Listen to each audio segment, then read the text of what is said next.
الحمد لله رب العالمين والصلاة والسلام على أشرف الأنبياء وسيد المرسلين نبينا محمد وعلى آله وصحبه أجمعين ثم أما بعد يقول الله عز وجل يا أيها الذين آمنوا لا تقدموا بين يدي الله ورسوله واتقوا الله إن الله سميع عليم. سورة الحجرات چند آیتوں پر مشتمل نہایت ہی جامع اور ایسی صورت ہے جو اخلاق، ایمان، آداب و سلوک اور معاشرے میں محبت کیسے پیدا ہوگی اس پر مشتمل ہے. گویا کہ یہ سورۃ الحجرات ایسی اخلاقی یونیورسٹی ہے جس سے ایک طالب علم ایسا بن کر نکلتا ہے جو حقیقی معنوں میں اللہ کا بندہ ہو، تاکہ وہ اس یونیورسٹی سے نکل کر ایک اچھی سوسائٹی کا فرد بن سکے اور ایک اچھی امت کی تشکیل دے سکے. سورۃ الحجرات کے اندر جو تعلیمات ہیں وہ انسانوں کی زبان کو درست کرتی ہے، اس کو تہذیب سکھلاتی ہے اور انسان کو مہذب بناتی ہے.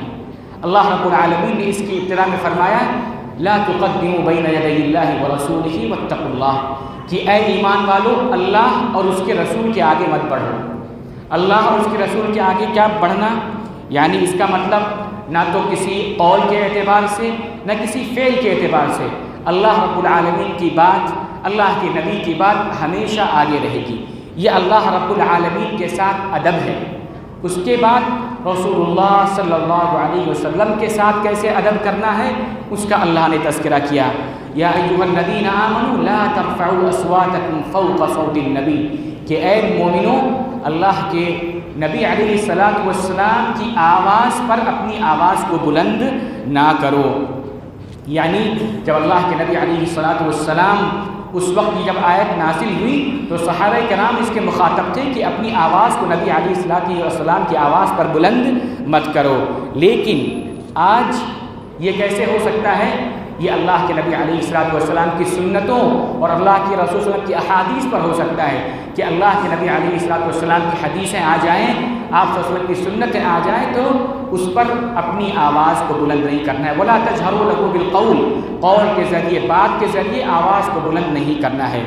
اسی آیت کو لے کر امام قرطبی نے یہ اشارہ کیا کہ جہاں علماء کی مجلس ہو، جہاں علماء بیٹھے ہوئے ہوں وہاں پر آواز بلند نہیں کرنا چاہیے، ان کے احترام میں، ان کی عزت میں. کیوں؟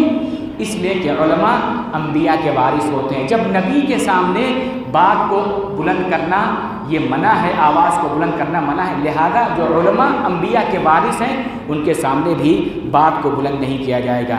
یہ تو ہوا اللہ کے ساتھ ادب، نبی علیہ السلام کے ساتھ ادب، اور لوگوں کے ساتھ کیسا ادب کرنا ہے، لوگوں کے ساتھ کیسا تعامل کرنا ہے. اس میں اللہ رب العالمین فرماتا ہے لا یسخر، کسی کا مذاق مت اڑاؤ. اس کے بعد اللہ کہتا ہے لا تلمزوا، کسی پر عیب مت لگاؤ. لا تنابزوا بالالقاب، کسی کو برے القاب سے مت پکارو. لا یغتب بعضکم بعضا، ایک دوسرے کی غیبت مت کرو. لا تجسسوا، کسی کی ٹوہ میں مت پڑو، کسی کے پیچھے مت پڑو کہ کیا کر رہا ہے کیا نہیں کر رہا. لا تجسسوا. اس کے بعد اللہ کہتا ہے لا تمنوا، کسی پر احسان مت جتلاؤ. یہ سارے کے ساری جو تعلیمات ہیں اگر ایک معاشرہ اور معاشرے کے افراد اس کو اپنے اندر اس کو تطبیق دینے لگے، اس پر عمل کرنے لگے تو معاشرے کے اندر بہت ساری برائیاں ختم ہو جائیں گی. اس کے بعد اللہ فرماتا ہے لوگوں کی درمیان فضیلت سب سے بہتر کون ہے؟ اس کا معیار اللہ کے یہاں تقویٰ ہے. ان اکرمکم عند اللہ اتقاکم، جو جتنا زیادہ متقی ہوگا اللہ کے یہاں اتنا ہی محبوب ہوگا، اس کی عزت اتنی ہی زیادہ ہوگی. قبیلہ، حسب، نسب، یہ ساری چیزیں کچھ معنی نہیں رکھتی، تقویٰ اصل ہے. اس کے بعد اللہ نے ایک بہترین عبادت کا تذکرہ کیا انما المؤمنون اخوہ فاصلحوا بین اخویکم، کہ سارے مومنین آپس میں بھائی بھائی ہیں. اگر کوئی لڑائی ہو جائے، جھگڑا ہو جائے، وَإِن طَائِفَتَانِ مِنَ الْمُؤْمِنِينَ اقْتَتَلُوا فَأَصْلِحُوا بَيْنَهُمَا، اگر کوئی جھگڑا ہو جائے تو تم صلح کرا دیا کرو. فَأَصْلِحُوا بَيْنَ أَخَوَيْكُمْ، اپنے بھائیوں کے درمیان صلح کرانا. کسی دو بھائیوں کے درمیان، کسی جماعت کے درمیان صلح کرا دینا یہ بہت بڑی عبادت ہے، بہت بڑی اطاعت ہے. اس کے بعد اللہ رب العالمین نے سورہ قاف کی ابتدا فرمائی. سورہ قاف میں اللہ کے نبی علیہ الصلوۃ والسلام اس کو ہر جمعہ کے دن پڑھا کرتے تھے منبر پر، حتیٰ کہ اتنا پڑھتے تھے، اتنا زیادہ پڑھتے تھے کہ صحابہ کرام کو یہ صورت یاد ہو جایا کرتی تھی، اور بہت سے صحابہ کرام کو یہ صورت یاد ہو گئی تھی۔ اللہ رب العالمین نے اس کے اندر زبان کی حفاظت کے سلسلے میں اہم بات کہی ہے کہ ما یلفظ من قول الا لدیہ رقیب عتید، کہ جو بھی انسان بات کرتا ہے، بولتا ہے، ایک فرشتہ اس کو لکھنے کے لیے ہمیشہ تیار رہتا ہے۔ اگر کسی شخص کو کہا جائے کہ تم کسی ریکارڈر کے، کسی کیمرے کے سامنے موجود ہو، تمہاری ہر حرکات اور سکنات نوٹ ہو رہی ہیں، تو کیسا اس کا تعامل ہوگا، کیسی اس کی حرکتیں ہوں گی؟ ٹھیک اسی طریقے سے، بلکہ اس سے اہم چیز فرشتے ہمارے سارے اعمال کو، اخلاق کو، ہماری بول کو، ساری کی چیزوں کو لکھ رہے ہیں۔ لہذا اس سلسلے میں ہمیں احتیاط کرنا چاہیے، قول اور فعل ساری چیزوں سے۔ اس کے بعد اللہ رب العالمین نے سورۃ الذاریات کی ابتدا فرمائی۔ اللہ رب العالمین نے ابتدا میں رزق کے جو اسباب ہیں وہ ساری کی ساری چیزیں بیان کیا۔ اس کے بعد اللہ رب العالمین نے فرمایا کانوا قلیلا من اللیل ما یہجعون، متقی جنت میں ہوں گے، اور وہ نیکوں کی صفت کیا ہوگی؟ کانوا قلیلا من اللیل ما یہجعون، بہت کم وہ سوتے ہوں گے رات میں وہ کم سوتے ہوں گے۔ وبالاسحار هم یستغفرون، اور صبح کے وقت، سحر کے وقت، فجر کے پہلے کا وقت، سحر کا وقت، یستغفرون، وہ اللہ رب العالمین کے یہاں توبہ و استغفار کر رہے ہوں گے۔ وفی اموالہم حق للسائل والمحروم، اور ان کے مالوں میں مانگنے والے کا بھی حق ہے اور ضرورت مندوں کا بھی حق ہے جو نہیں مانگتے۔ معاشرے میں ایسے افراد ہوتے ہیں جن کی عزت نفس گوارا نہیں کرتی کہ کسی کے سامنے ہاتھ پھیلائیں۔ آپ کی ذمہ داری ہے کہ ان کو ٹٹولے دیکھیں کہ کہاں مجبور ہے، کہاں انسان نہیں مانگ پا رہا، اس کے پاس جا کر دیں، ہمارے مالوں میں ان کا حق ہے۔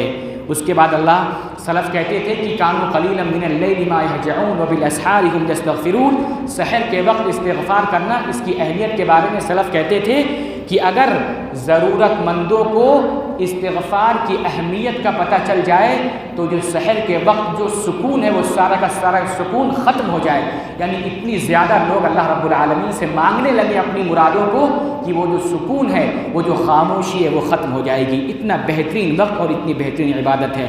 اس کے بعد ابراہیم علیہ السلام کا تذکرہ کیا اللہ رب العالمین نے، ان کے پاس فرشتے آئے۔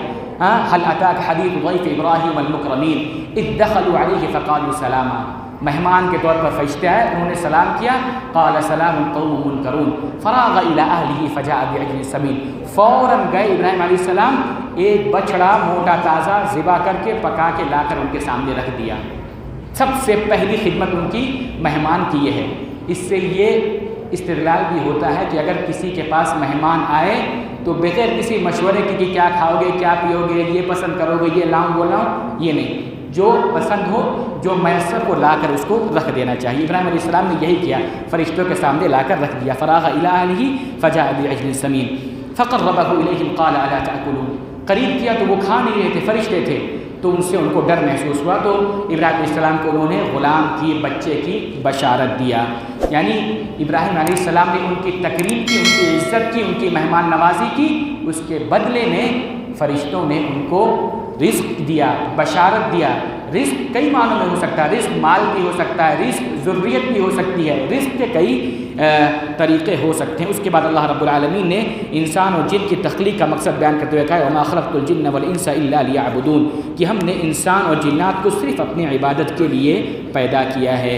یہ انسان کی زندگی کا سب سے بڑا مقصد ہے، اس کے علاوہ کوئی اور مقصد نہیں۔ رزق کمانا، مال کمانا، دنیا کمانا، یہ سب ثانوی چیزیں ہیں، انسان کی ضرورت ہو سکتی ہے لیکن مقصد نہیں ہو سکتا ہے۔ سورۃ الطور کی ابتدا میں اللہ رب العالمین نے جہنمیوں کا تذکرہ کیا، یوم یدعون الی نار جہنم دعا، سختی کے ساتھ فرشتے ان کو جہنم کی طرف دھکیلیں گے، ان کے سختی سے، بغیر رحم کے، بغیر شفقت کے، ذلیل کر کے، سختی کے ساتھ۔ مفسرین نے لکھا کہ جہنم کے جو داروغہ ہوگا ان کے ہاتھوں کو ان کے گردنوں پر باندھ دے گا اور ان کی پیشانیوں کو ان کے قدموں سے باندھ دے گا اور ان کو منہ کے بل جہنم میں ڈھکیل دے گا۔ یہ جہنم کے ساتھ معاملہ پیش آئے گا۔ اس کے بعد جنتیوں کا تذکرہ اللہ نے کہا کلوا واشربوا ہنیئا بما کنتم تعملون، کہ کھاؤ اور پیو مزے لے کر اس چیز کی وجہ سے جو تم نے عمل کیا۔ یعنی اللہ کی رضا کے لیے اگر کوئی شخص ایک دن کے لیے بھی کھانا اور پینا چھوڑ دیتا ہے تو کیا اللہ رب العالمین اس کو بھلا دے گا؟ جنت میں اس کو بھلا دے گا؟ نہیں بھلائے گا۔ کھاؤ پیو مزے لے کر جو کچھ تم نے عمل کیا. تو لہذا ہم جو روزہ رکھ رہے ہیں، نمازیں پڑھ رہے ہیں، عبادتیں کر رہے ہیں، اللہ رب العالمین بھولنے والا نہیں ہے. ہمیں اس کا بدلہ وہاں دے گا کہ مزے کے ساتھ موج کر کے کھاؤ اور پیو.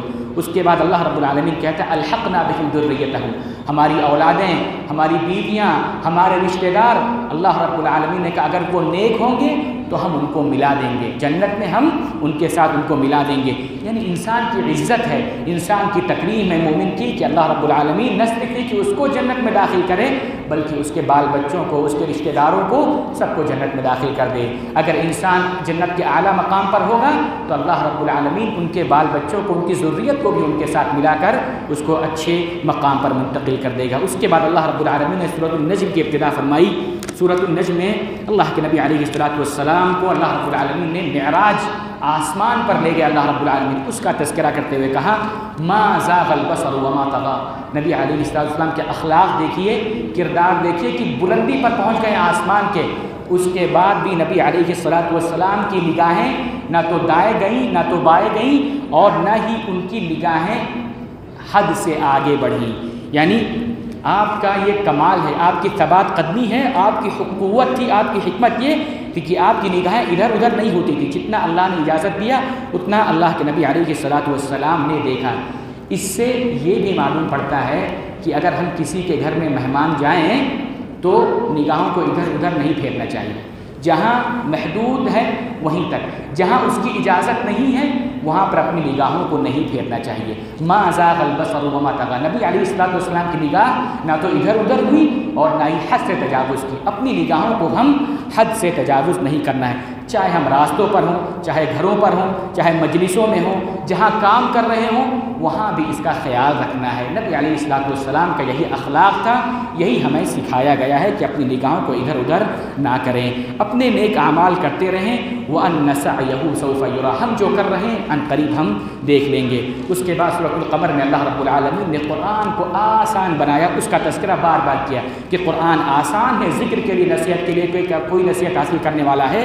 یاد کرنا آسان، تدبر کرنا آسان، یعنی اس کا معانی آسان، عمل کرنے کے لیے اس کے احکام آسان، عبرت اور نصیحت کرنے کے لیے آسان. ساری کی ساری معاملات میں قرآن آسان ہے. اس کے بعد اللہ رب العالمین نے سورۃ الرحمن میں بہت ساری نعمتوں کا تذکرہ کیا کہ اللہ کی کون کون سی نعمتیں ہیں. نعمت ملے شکر کرو، اس کو جھٹلاؤ گے، اس کو اعراض کرو گے، غفلت کرو گے تو اس کا انجام صحیح نہیں ہوگا. اللہ رب العالمین نے جنتی عورتوں کا تذکرہ کیا. فیہن قاصرات الطرف لم یطمثن انس قبلہم ولا جان. کہ وہاں پر جو عورتیں ہوں گی ان کی نگاہیں پست ہوں گی، جھکی ہوئی ہوں گی. اللہ رب العالمین نے سب سے پہلے اس کا تذکرہ کیا. اس کے بعد کہا کأنہن الیاقوت والمرجان. وہ یاقوت یعنی موتی سفید ہوں گی اور مرجان بہت ہی خوبصورت ہوں گی. وہاں پر سب سے پہلے اللہ رب العالمین نے تذکرہ کس چیز کا کیا؟ ان کی عفت کا، ان کی پاک دامنی کا، ان کی حیا کا تذکرہ کیا کہ وہ نگاہیں پست کیے ہوں گی.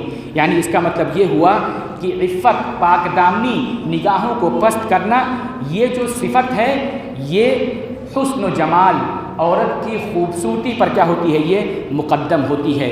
کوئی عورت کتنی بھی حسین ہو اور خوبصورت ہو لیکن اگر اس کے اندر عفت نہ ہو، پاک دامنی نہ ہو، نگاہوں کو پست کرنے کی اس کے اندر وہ صفت نہ ہو تو اس کا جمال، اس کا حسن بیکار ہے. اللہ رب العالمین نے یہی کہا فیہن قاصرات الطرف. پہلے عفت، نگاہوں کو پست کرنا، اس کے بعد خوبصورتی.